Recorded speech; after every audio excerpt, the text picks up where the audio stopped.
यह कौन सा राजधर्म है या फिर धर्मराज इस देश में है कौन?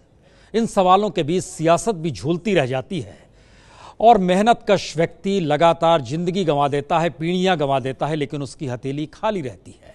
लेकिन जो शख्स दोषी है, ताउम्र जेल में रहेगा, उस शख्स की संपत्ति आप जानना चाहेंगे? आइए आपको दिखाते हैं किस स्थिति में आसाराम कैसे जीता था, कितनी ताकत उसके पास और कितनी आकूत संपत्ति उसके पास।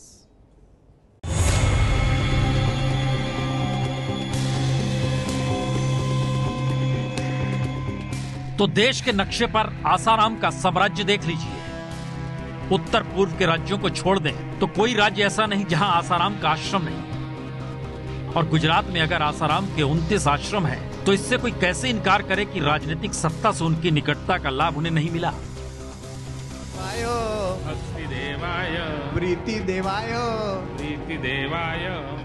लेकिन सवाल गुजरात के 29 आश्रमों का नहीं, आसाराम के कारोबारी साम्राज्य का है।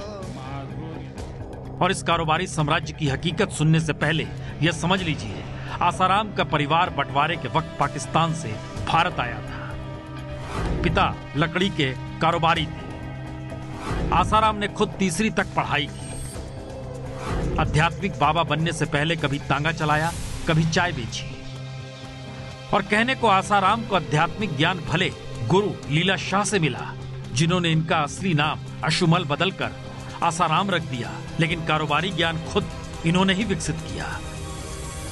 और नतीजा इसी का कि आसाराम का आज की तारीख में 15,000 करोड़ से ज्यादा का आर्थिक साम्राज्य देश भर में है। आसाराम को करीब 200 करोड़ रुपए का चंदा भंडारों के आयोजन से आता था। आयुर्वेद के उत्पाद जैसे साबुन, तेल, धूप बत्ती की बिक्री से भी आमदनी में 300 करोड़ से ज्यादा की आमदनी होती थी। ऋषि प्रसाद और लोक कल्याण सेतु नाम की 2 मैगजीन की बिक्री से 10 करोड़ का मुनाफा हर बरस होता था। सत्संग की सीडी, वीसीडी, ऑडियो कैसेट की बिक्री से 2-3 दिन में ही करीब 1 करोड़ रुपए की आमदनी हो जाया करती थी। 500 से अधिक लोगों को मोटी ब्याज दर पर 1,635 करोड़ रुपए नकद कर्ज दिया गया था। अमेरिकन कंपनी स्वयं इंक और कोस्टास इंक में 156 करोड़ रुपए के निवेश किए गए। सबसे ज्यादा धन उगलने वाला कार्यक्रम था गुरु पूर्णिमा का। यह साल में 3 या 4 बार होता था। इस दौरान आसाराम के संगठनों को करोड़ों रुपए का चंदा मिलता था। आसाराम के 400 से ज्यादा ट्रस्ट हैं, जिनके जरिए जमकर बेनामी संपत्ति का लेन देन हुआ।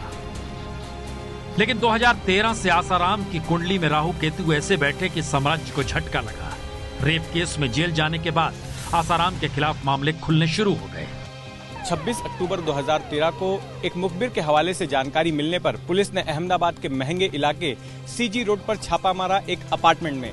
यह अपार्टमेंट एक बिल्डर और आसाराम के अनुयायी प्रहलाद सेवानी का था। पुलिस को यहां छापा मारने के बाद एक ऐसा खजाना हाथ लग गया जिसके बारे में किसी ने सोचा तक नहीं था। दरअसल आसाराम ने ट्रस्ट के जरिए कारोबारी खेल खुलकर खेला और राजनीतिक सत्ता से नजदीकियों का जमकर लाभ उठाया। ये है एबीपी न्यूज़, आपको रखे आगे।